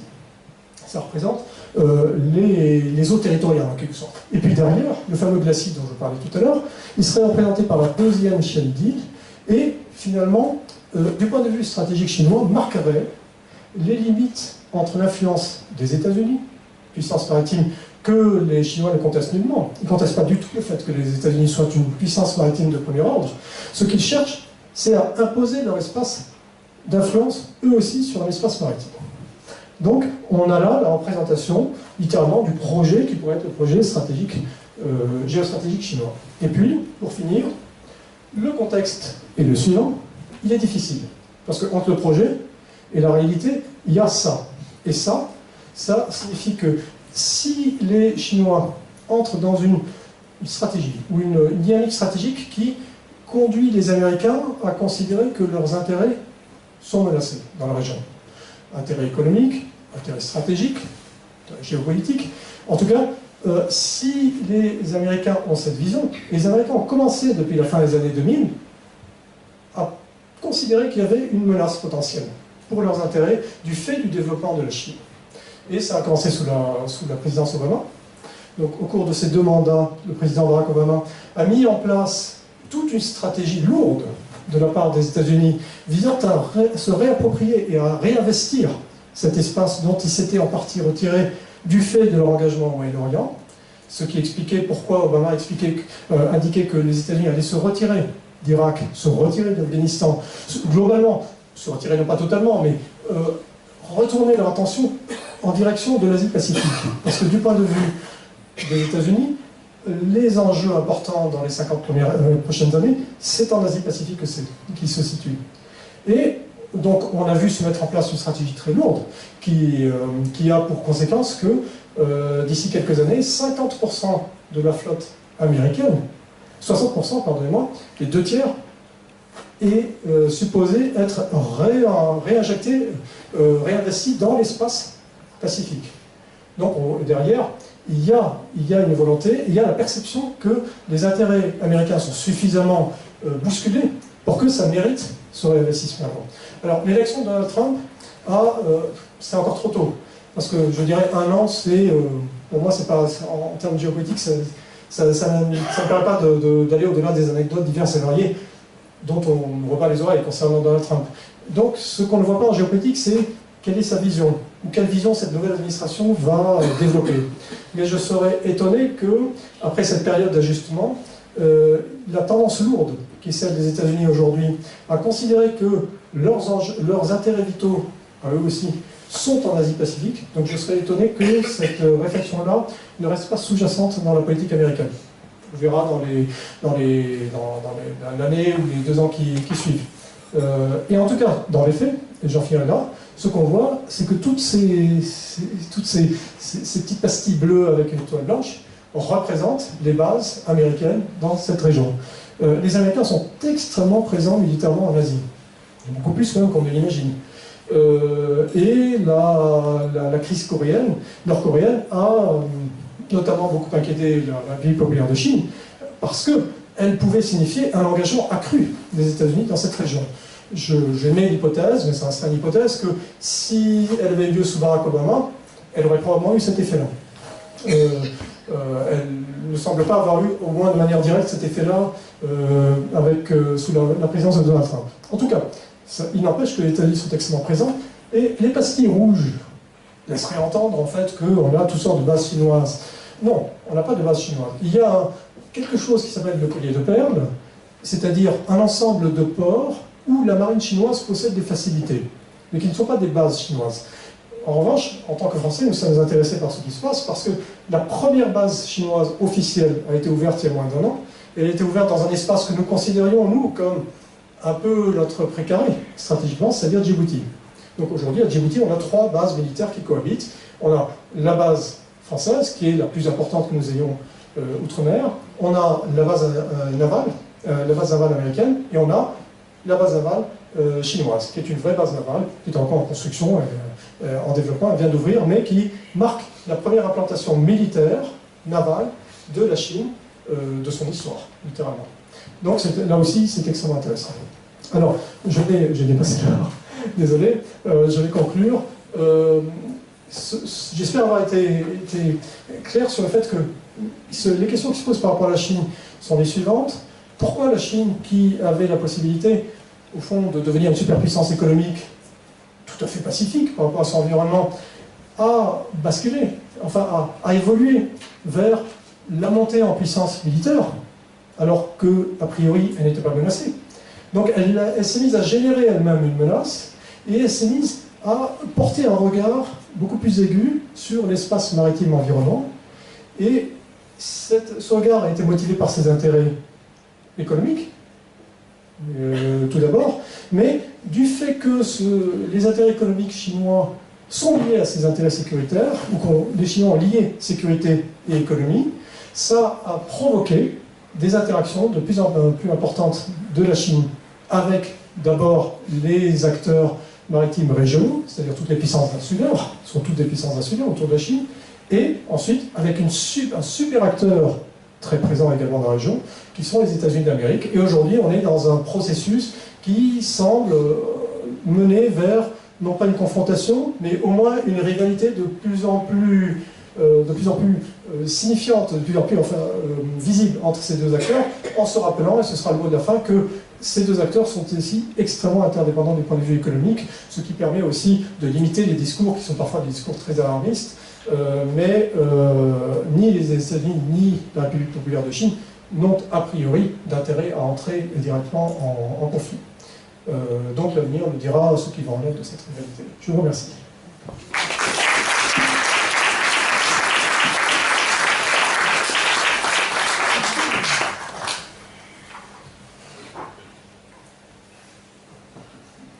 Je suis à votre disposition si vous avez des questions. Oui. Comment est-il possible que la Chine puisse revendiquer de pouvoir occuper une île qui est sous la souveraineté d'un autre pays déjà? Vous parliez de ça tout à l'heure à propos du Japon. comment c'est possible sur un plan juridique? Qu'est-ce qui fait qu'une île est sous la souveraineté d'un pays et qu'elle puisse être revendiquée par la Chine?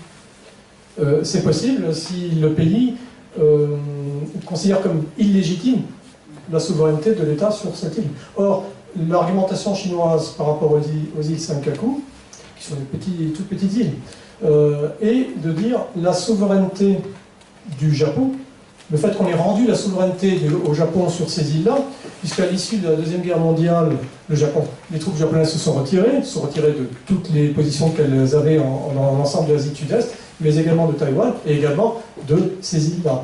Et le traité de San Francisco de 1951 a rendu au Japon certains territoires ou a accepté la souveraineté du Japon sur des territoires. Mais ce que disent les Chinois, c'est que les Senkaku n'étaient pas nommément cités dans le traité, et que donc la présence japonaise est illégitime. On est toujours sur le domaine du droit, on n'est pas sur le domaine d'une agression, je veux dire, hors cadre juridique. Il y a une argumentation juridique, mais l'argumentation juridique chinoise, évidemment, contrevient à l'argumentation juridique japonaise, en sachant que dans ces conflits, comme dans d'autres conflits dans le monde, les acteurs ont tendance à avoir une approche liée à l'antériorité.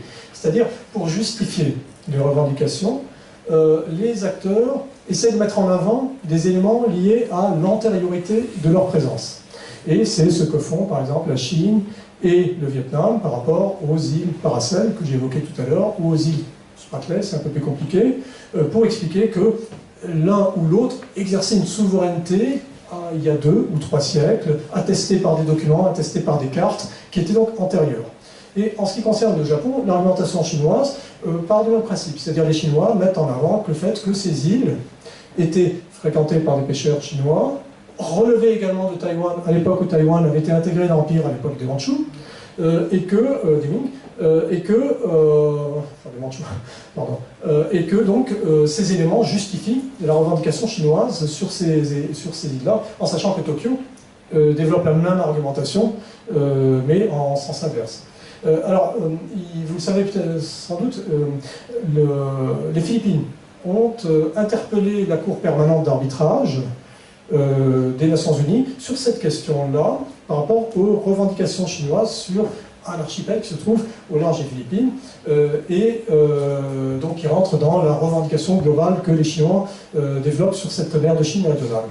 Et la Chine, qui a refusé de s'associer à la procédure, mais a néanmoins développé une argumentation, avait développé une argumentation auprès des Philippins, et les Philippins ont repris l'argumentation chinoise pour la critiquer et pour exposer leur propre argumentation. Et là où je veux en venir, c'est que l'argumentation chinoise était essentiellement basée sur des aspects historiques. C'est-à-dire, les Chinois expliquaient que les pêcheurs chinois avaient coutume d'aller dans ces îles, que ces îles avaient été répertoriées, identifiées au moins, à l'époque de l'Empire, et que donc ces éléments-là laissaient donner des indices de souveraineté, au moins de proto-souveraineté sur ces territoires insulaires. Et ce qui est particulièrement intéressant, c'est que la Cour permanente d'arbitrage a statué que l'argumentation historique n'était pas recevable, ce qui va poser un problème au Vietnam, ce qui pose un problème à la Chine, et ce qui pourrait poser un problème au Japon éventuellement, mais surtout au Vietnam et à la Chine, c'est-à-dire que la Cour permanente d'arbitrage a dit que ce qui justifiait au fond, ce qui pouvait justifier une souveraineté, c'était une occupation régulière et une utilisation régulière.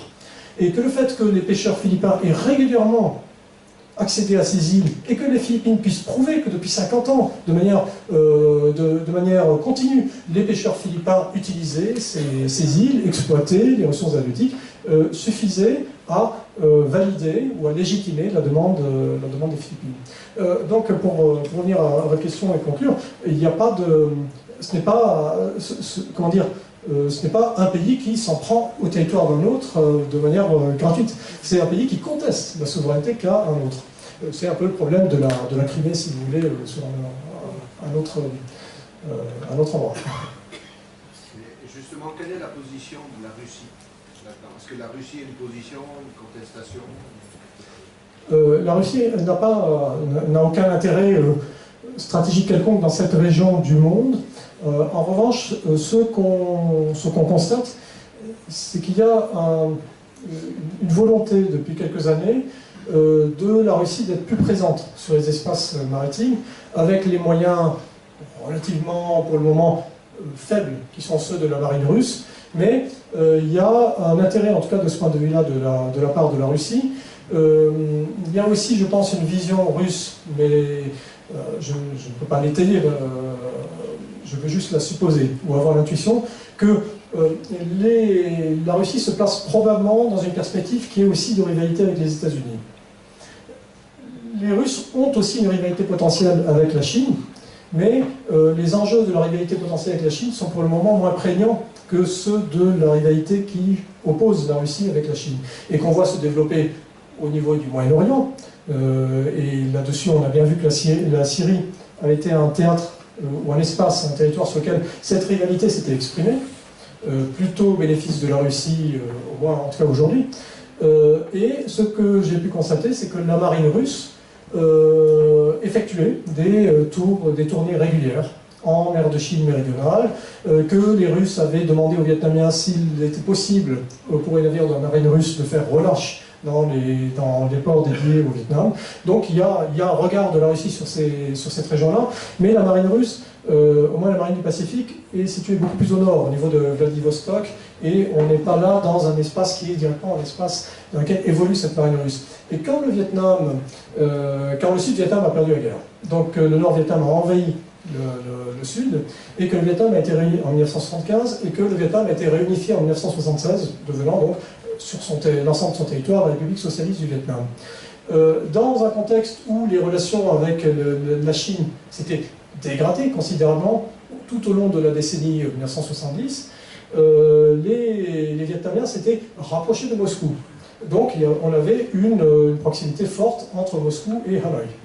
Et les Vietnamiens avaient mis à disposition de la flotte russe, pour une durée de 25 ans, un bail de 25 ans, la base qui était la base navale de Cam Ranh. Alors, la base navale de Cam Ranh, elle avait été d'abord développée par les Français à l'époque de l'Indochine, principalement à partir de 1939. Les Français avaient commencé à bâtir des infrastructures permettant d'accueillir leurs navires militaires.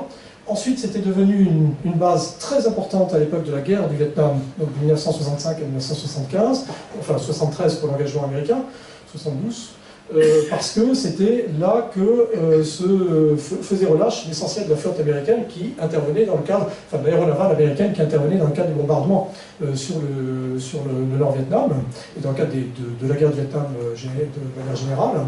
Et ensuite, donc, cette base est revenue dans le giron de l'État vietnamien, donc l'État communiste, donc le Vietnam communiste, à partir de 1975, et cette base a donc été mise à disposition soviétique.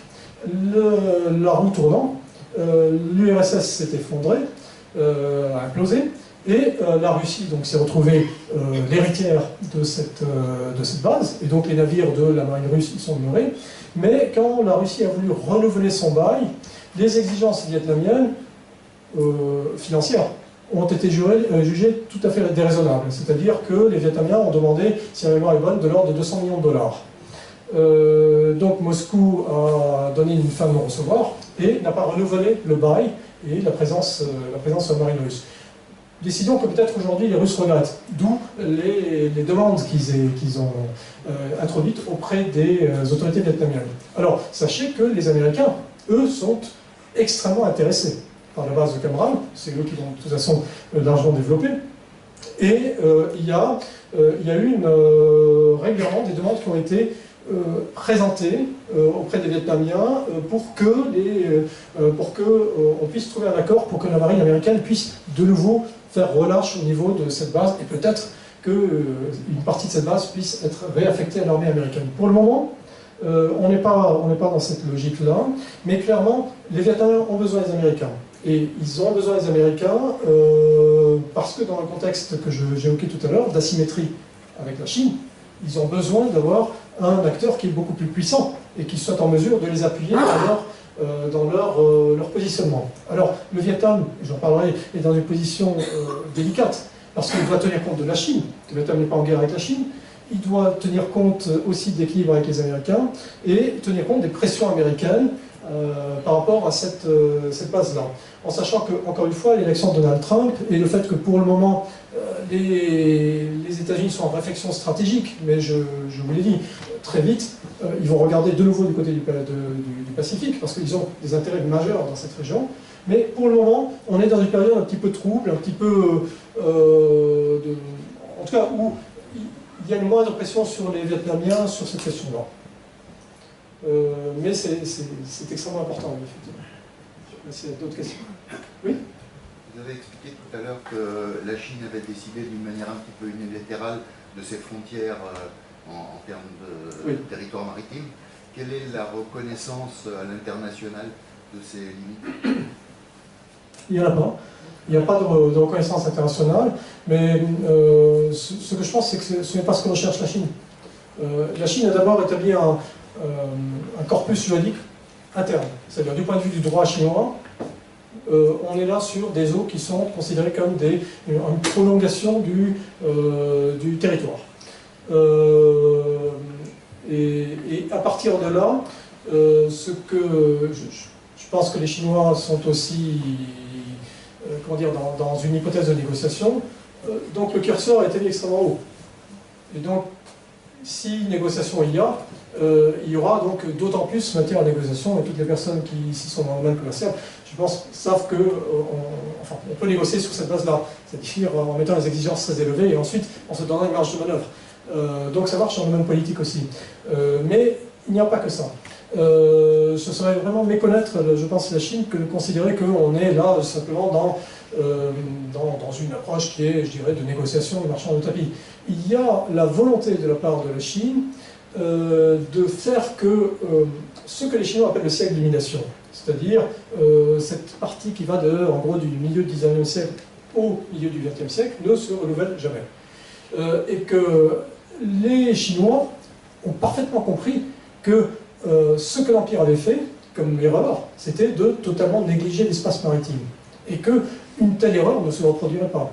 Donc, au-delà, je dirais, de la dimension juridique ou de la dimension symbolique, il y a une véritable préoccupation stratégique qui est de dire notre territoire national est menacé si nous ne sommes pas en mesure de maîtriser un espace suffisamment vaste pour se protéger. Je dirais, d'une certaine manière, c'est un premier glacis par rapport au territoire terrestre. L'idée étant que, derrière, il pourrait y avoir un deuxième glacis qui protégerait le premier. Oui? Quel avenir pour Taïwan? Je n'ai pas de boule de cristal en géopolitique, mais je peux identifier les éléments objectifs. C'est ce qu'on peut faire en géopolitique si on veut faire une analyse distanciée ou sérieuse. Ce que je vois, c'est ce que je vous ai dit tout à l'heure. C'est-à-dire que s'il devait y avoir un approfondissement de cette dynamique, qui est de projection maritime, ou de représentation, en tout cas au moins maritime de la part de la Chine, la problématique pour Pékin est liée au fait qu'elle a géré un certain nombre d'acteurs qui sont des acteurs insulaires.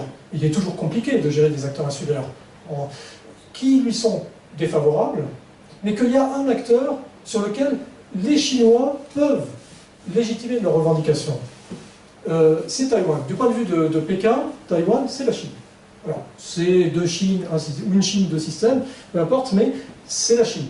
Donc les Chinois savent que si il y avait un jour un conflit, et s'ils étaient en mesure d'envahir Taïwan, ce qui est loin d'être acquis, envahir une île est extrêmement compliqué, on le sait, puisque la dernière tentative en Europe, qui était celle du Troisième Reich, d'essayer d'envahir la Grande-Bretagne, a abouti à un échec. Et je pense que vous vous rappelez, en 1982, quand la Grande-Bretagne a voulu récupérer les Malouines, donc les îles Falkland, ça n'a pas été sans mal, ça n'a pas été sans perte, ça a été dur. Il a fallu qu'il y ait, et on le sait aujourd'hui, un appui américain au moins technique qui soit puissant et qui permette effectivement aux Anglais de reprendre une petite île. Donc prendre Taïwan ne sera pas une promenade de santé, c'est évident, et les Chinois le savent très bien. Mais dans l'hypothèse où ce conflit intervienne, ils savent au moins une chose, c'est qu'ils sont légitimes. Ils ont toujours dit qu'ils étaient légitimes. Et les Taïwanais n'ont jamais dit qu'ils n'étaient pas chinois. Donc on a là, je veux dire, ce plan symbolique, on a une place particulière de Taïwan. Alors Taïwan, évidemment, a son propre je dirais sa propre représentation, et ce qu'on constate, je ne suis pas du tout spécialiste du Taïwan, mais j'ai discuté avec des collègues qui le sont davantage que moi, c'est que les générations actuelles, et notamment la jeune génération ou celle qui a précédé, ont de plus en plus la perception que la Chine ne sera jamais réunifiée, ou que les nationalistes, dont c'était l'objectif à l'origine, les nationalistes se sont retirés à Taïwan avec comme objectif qu'ils récupéreraient un jour l'ensemble de la Chine, et qu'ils étaient les détenteurs de la légitimité chinoise. Et à Taïwan, on n'utilise pas les idéogrammes simplifiés. À Taïwan, on écrit le chinois, les idéogrammes classiques, le chinois classique. On a récupéré, les nationalistes en se retirant, ont récupéré les trésors de la cité interdite, qui se trouve donc aujourd'hui à Taïwan. Donc symboliquement, Taïwan est le gardien de l'histoire de toute la grandeur chinoise. Mais la jeune génération tente à considérer que la Chine est lointaine. Elle tente finalement à rentrer dans cette logique qui est celle des insulaires, qui est de regarder aux limites de leur île. Donc la question qui se pose avec Taïwan, c'est est-ce qu'un jour Taïwan franchirait le pas de l'indépendance, effectivement. Mais pour que les Taïwanais le fassent, il faudrait qu'ils aient de très fortes raisons de le faire. Ils n'en ont pas, en fait. Il y a la crainte de la Chine, mais en même temps, c'est un petit peu comme pour les États-Unis, c'est-à-dire il y a une forte interdépendance économique aussi. La République populaire de Chine n'a pas vraiment intérêt à essayer d'envahir Taïwan, ce qui serait de toute façon extrêmement compliqué, et les Taïwanais n'ont pas vraiment intérêt à se mettre la République populaire de Chine à dos. Donc je pense qu'on a là un statu quo qui peut convenir. Mais sur le plan stratégique, la porte d'entrée, ou la porte de sortie si vous préférez, pour les Chinois c'est Taïwan. Donc si un jour Pékin pense qu'ils doivent ouvrir cette porte, ils essaieront d'ouvrir. C'est ma perception en tout cas. Quelle est l'influence du Japon? On parle très peu du Japon en fait dans cet exposé. C'est Oui. une puissance économique importante, c'est plus une puissance militaire sans doute, elle réarme peut-être. C'est quoi votre avis sur le Japon? Oui, j'ai peu parlé du Japon parce que dans le temps imparti, il me semblait plus intéressant effectivement de me concentrer sur la mer de Chine méridionale parce que c'est vraiment le lieu où on voit toute cette, si vous voulez, le plus se déployer ces enjeux et derrière les enjeux plus globaux qui sont ceux de l'opposition ou de la rivalité entre la Chine et les États-Unis. Donc ça me paraissait plus signifiant de le montrer au niveau de la mer de Chine méridionale. Au niveau du Japon, alors je pense que le Japon n'est plus une puissance militaire, mais le Japon se réfléchit en tant qu'acteur agissant dans la région, et plus particulièrement depuis l'arrivée au pouvoir de Abe Shinzo, donc le Premier ministre, dont l'objectif, vous le savez, est de revoir d'ici 2020 la constitution japonaise, qui stipule que le Japon ne peut pas se doter d'une armée, il peut se doter d'une force d'autodéfense, d'où le terme officiel des forces japonaises qui sont forces d'autodéfense. Le Parlement japonais avait fixé la limite du budget des forces d'autodéfense à 1% du PIB, du PNB, pardon. Quand on connaît le PNB du Japon, on mesure le volume que ça représente. Autrement dit, le Japon a à peu près le même budget militaire que la France. Donc les Japonais ont les capacités techniques, les connaissances technologiques. C'est un pays du seuil. Ce qu'on appelle les pays du seuil, c'est-à-dire les pays qui sont en mesure de fabriquer l'arme atomique, mais qui ne la fabriquent pas. Mais dans la région, la Corée du Sud, probablement la Corée du Sud, le Japon certainement, Taïwan certainement, sont des pays du seuil. Donc c'est un pays c'est un pays qui pèse. Et ce qu'on voit avec le Japon, c'est que la montée en puissance de la Chine interroge les Japonais depuis plusieurs années, d'abord de manière symbolique sur leur territoire, c'est-à-dire sur la question des Senkaku, mais également sur leur statut au niveau de cette région, et aussi dans l'alliance qui est celle du Japon avec les États-Unis. C'est-à-dire que d'une certaine manière, le Japon est aussi entraîné par les intérêts stratégiques qui sont ceux des États-Unis, et si les États-Unis entrent dans une rivalité avec la Chine, les Japonais seront impactés par cette rivalité et obligés de suivre, parce que dans ce que j'ai montré, vous voyez que vous avez des bases majeures américaines qui se trouvent sur le territoire japonais, la plus importante étant Okinawa. Donc on a là une vraie problématique pour les Japonais, à laquelle se rajoute le fait qu'on a un courant au Japon, je ne suis pas spécialiste du Japon, mais qui est porté par Abe Shinzo, et qui cherche à revenir sur le statut du Japon, qui est ou qui a été en tout cas une puissance économique majeure, qui est moins du fait de la crise qu'elle fait face à l'économie japonaise depuis de nombreuses années maintenant, mais qui est un nain politique et qui est un nain militaire. Et ce que les Japonais semblent, en tout cas certains courants au Japon semblent considérer, c'est que les intérêts japonais sont liés à leur capacité à déployer eux aussi leur puissance navale. Et on voit qu'il y a des évolutions tout à fait intéressantes à ce niveau-là. Par exemple, il y a 2 ans, et ça a provoqué de fortes tensions au Japon même, le Parlement japonais a autorisé les forces d'autodéfense japonaises. Normalement, leur objectif, c'est elles n'ont le droit d'intervenir que si le territoire japonais est menacé. Ce sont les forces d'autodéfense. Or, depuis 2 ans, les forces d'autodéfense japonaises, les forces navales, ont l'autorisation d'intervenir pour aider un allié du Japon si cet allié est menacé, même si le territoire japonais n'est pas menacé. C'est une évolution absolument majeure par rapport à la doctrine antérieure. Et on sent que le Japon est sur cette réévaluation et que ce processus va relativement vite. Il va relativement vite parce qu'il accompagne la montée en puissance de la Chine. Oui ? On n'a pas parlé de la Corée du Nord comme centre de mondial. Oui ? C'est parce que c'est un peu pas, il n'y a pas d'intérêt, il y a une situation. Non, non, c'est pas du tout raison, mais c'est parce que j'avais considéré que j'axerais mon discours plutôt sur l'espace maritime et que les problématiques liées à la Corée du Nord ne relèvent pas directement de l'espace maritime, au moins au niveau régional. Localement, oui. Après, vous avez suivi comme moi, je suis aux limites de mes compétences pour la Corée du Nord, mais vous avez suivi comme moi les évolutions. Généralement, en géopolitique, je considère que les acteurs sont rationnels. Voilà, bon, j'entends dire tel président est fou, ou tel. Je ne considère pas que les acteurs sont irrationnels parce qu'ils ne sont pas tout seuls, parce qu'en général ils sont au centre de courants et que c'est l'ensemble de ces courants qui définissent la politique d'un État. De mon point de vue, je n'ai jamais considéré que Kim Jong-un était irrationnel. J'ai considéré qu'il savait ce qu'il faisait, ou en tout cas que les gens qui étaient avec lui savaient ce qu'il faisait, et que probablement la Chine jouait un rôle plus qu'ambigu dans ce que faisait la Corée du Nord.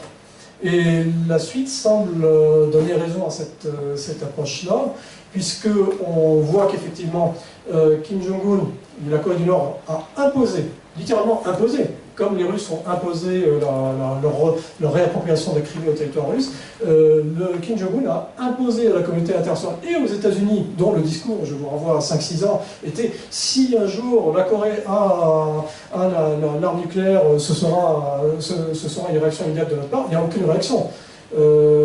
Parce qu'il n'est pas possible. Il ne peut pas y avoir de réaction.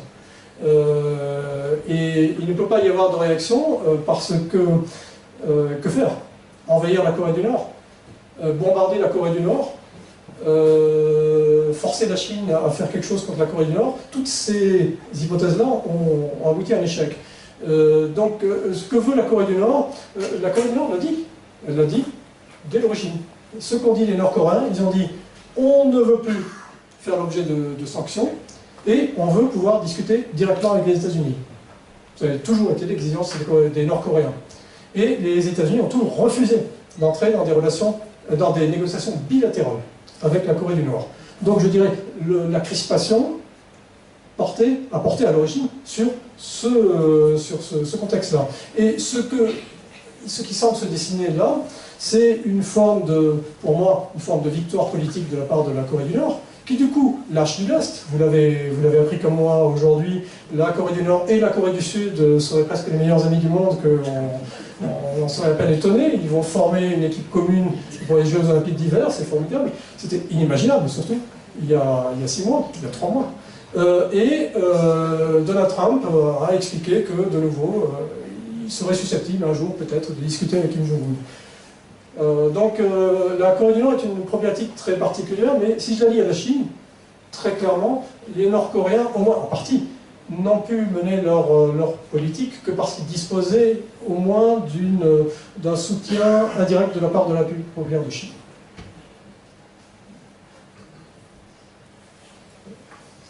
Une dernière question. Oui, si vous avez une dernière question, je courais après le train. Bon. Oui, toute dernière. On avait démontré que l'ouverture de la Chine sur sa façade maritime, elle était liée à des intérêts stratégiques et économiques, présence d'hydrocarbures, etc. Oui. Mais est-ce qu'en même temps, elle n'est pas également due au fait qu'au nord et à l'ouest, elle se heurte à des, on va dire, des voisins qui sont puissants également, et des voisins avec lesquels les relations ne sont toujours pas très bonnes, que ce soit la Russie, que ce soit l'Inde, qui est aussi une puissance émergente, et ces pays-là ont également des politiques, je veux dire, de plus en plus nationalistes, qu'on retrouve un peu partout dans le monde, malheureusement, mais voilà, c'est comme ça. Est-ce que du coup, on peut pas dire aussi que c'est en même temps un petit peu forcé, quoi, enfin, parce qu'à l'ouest et au nord, c'était plus ou moins bouché. Oui, brièvement, effectivement, enfin, je crois que le regard que la Chine a porté sur les espaces maritimes s'est construit au fur et à mesure que ses intérêts économiques se développaient à travers ces espaces maritimes. C'est vraiment mon postulat. C'est-à-dire, il n'y avait pas de regard ou d'ambition géostratégique préexistante, mais les ambitions géostratégiques se dessinent au fur et à mesure que se précise le cadre, qui est le cadre économique. Et par rapport à votre remarque sur la Russie, il me semble que pour le moment il y a une sorte d'alliance de fait, ou au moins de rapprochement de fait entre Moscou et Pékin, parce que Moscou et Pékin ont besoin l'un de l'autre, et que leur rapprochement leur permet de lutter plus efficacement contre ceux qu'ils considèrent comme la présence envahissante ou menaçante pour leurs intérêts à certains égards des États-Unis et des alliés des États-Unis. Par rapport à l'Inde, ce qu'on constate, c'est que effectivement la rivalité avec l'Inde elle est prégnante, elle remonte au début des années 60, le conflit sino-indien autour du Cachemire. Mais ce qu'on voit, c'est que la Chine tente à développer des liens de plus en plus importants avec le Pakistan et à soutenir le Pakistan dans la rivalité qui oppose le Pakistan à l'Inde, et donc à s'inscrire, somme toute, dans une logique qui est toujours une opposition avec l'Inde ou une volonté de limiter l'expansion ou la volonté d'expansion éventuelle de l'Inde en direction de ces espaces maritimes, effectivement. Je ne peux pas répondre plus longuement, mais c'est à peu près ça.